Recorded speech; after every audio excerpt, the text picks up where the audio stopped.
আসসালামু আলাইকুম। কেমন আছেন? আলহামদুলিল্লাহ।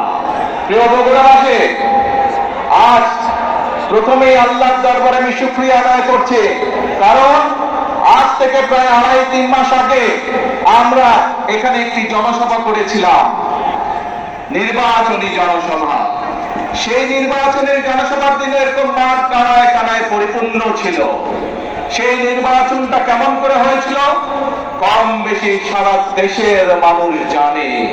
বিগত 1 যুগের বেশি সময় ধরে এই দেশের মানুষের বাক স্বাধীনতা হরণ করা হয়েছিল, সকল প্রকার রাজনৈতিক স্বাধীনতা হরণ করা হয়েছিল তাদের ভোটের অধিকার।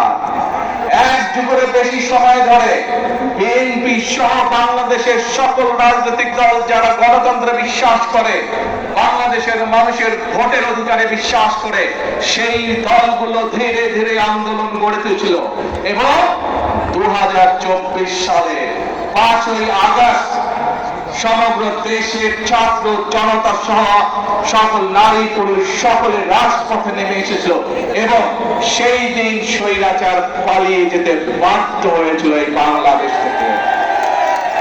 প্রিয় ভাই বোনেরা, বাংলাদেশের মানুষ তাদের হারিয়ে যাওয়া ভোটের অধিকারকে প্রতিষ্ঠিত করেছে। বাংলাদেশের মানুষ তাদের কথা বলার অধিকার যা কেড়ে নেওয়া হয়েছিল 1 যুগের বেশি সময় ধরে, সেই অধিকারকে আবার বাংলাদেশের মানুষ প্রতিষ্ঠিত করেছে।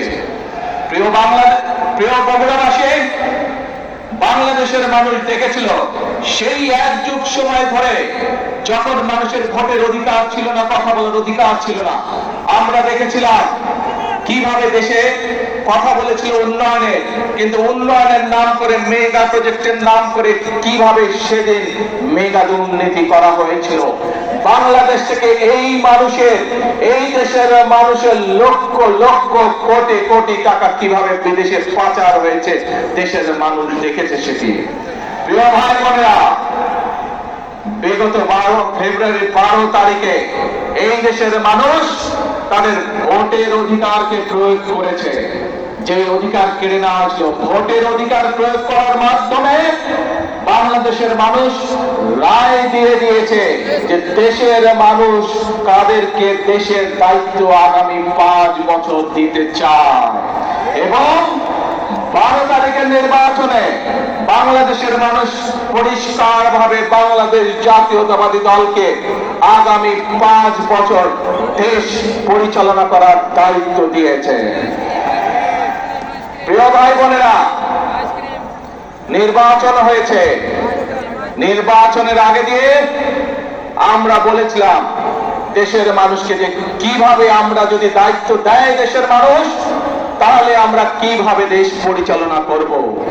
আজকে এই বগুড়ার গাবতলীতে আমরা ফ্যামিলি কার্ড বিতরণ করে এসেছি।